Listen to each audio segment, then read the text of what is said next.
Les montagnes sont un refuge et un sanctuaire spirituel. Elles permettent d'accéder à la paix de l'esprit, loin des tensions du monde moderne.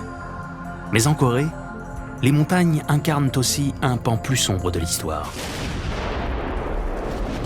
Voici la vue depuis le sommet de l'Egibong, dans la zone démilitarisée qui sépare la Corée du Nord de la Corée du Sud. De l'autre côté du fleuve Han s'étend l'État communiste. La guerre est terminée depuis plus de 60 ans et pourtant les deux camps sont loin d'être réconciliés. Le pic de l'Egibong est devenu une attraction touristique. Les Coréens du Sud ont désormais le droit d'y accéder sur autorisation spéciale afin d'apercevoir cette terre qui faisait autrefois partie de leur pays. L'amphithéâtre offre une vue imprenable sur le fleuve. Les visiteurs viennent y écouter l'histoire de ce conflit meurtrier et de ses conséquences. Des clichés plus récents sont également exposés, pris lorsque des missiles lancés par la Corée du Nord ont anéanti cette trêve fragile. Ils témoignent d'une triste réalité, celle de deux Corées encore en guerre malgré les années. Certains n'ont pas besoin que cette histoire soit rappelée à leurs bons souvenirs.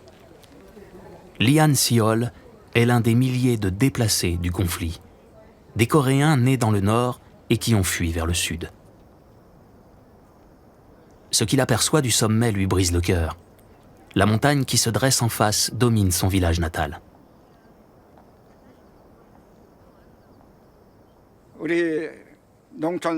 Les enfants de mon village jouaient sur cette montagne. On aimait beaucoup chasser les lapins. J'ai même attrapé une biche un jour. Parfois, un renard descendait de la montagne et tuait nos poules. Je n'ai jamais réussi à en attraper un, mais j'ai eu une biche. La guerre de Corée a eu raison de cette existence paisible. Comme tant d'autres, Lee Han-seol a accompli un dangereux voyage pour rejoindre le Sud, laissant derrière lui ses montagnes et sa famille, pour toujours.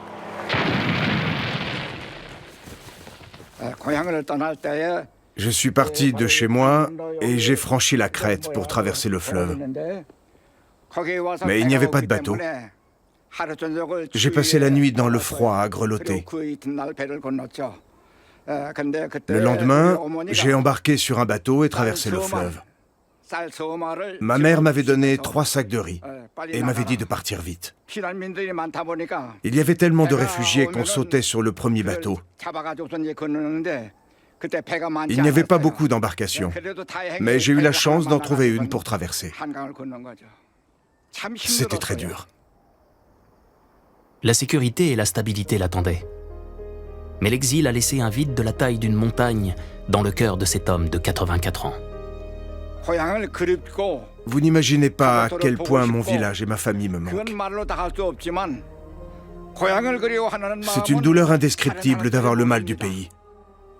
Je ne peux pas vous l'expliquer.